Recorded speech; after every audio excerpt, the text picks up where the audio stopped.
السلام عليكم ورحمة الله وبركاته، حبايب قلبي عاملين ايه؟ النادي الأهلي قدم عرض لحسين الشحات 25 مليون و8 بونص ومميزات وإعلانات.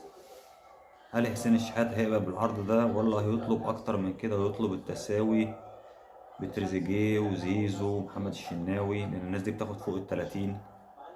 فهل ده موجود مطروح إن حسين الشحات بيقول لهم لأ مثلا أنا عايز كذا، ولا هيرضى بالعرض النادي الأهلي قدمه ليه؟ انا من وجهة نظري احنا عايزين حسين الشحات. انا كمشجع اهلاوي عايز حسين الشحات يكمل في النادي الاهلي، بس الفكرة ان هم عايزين يخفضوا سقف التعاقدات وسقف الرواتب اللي بوظ اوضة اللبس الموسم اللي خلص ده. طب هل زيزو هيوافق؟ طب هل تريزيجيه هيوافق؟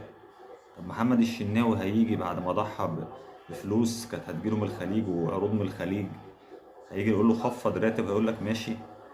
فالقصة كلها ان حسين الشحات مش طالب الا ان هو يتقدر زي اللعيبه اللي كانوا بره وجوم النادي في السنه اللي فاتت في الانتقالات اللي فاتت، وانت ما قدرتوش صح. وهو بيلعب معاك بقاله كذا سنه، وجالك من الخليج وساب فلوس في الخليج عشان يجي الاهلي.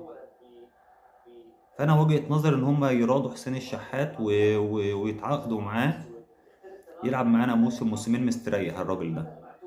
وراجل مهم جدا في الفرقه لانه لعيب تقيل، لعيب كوير كده من ايه، من حواري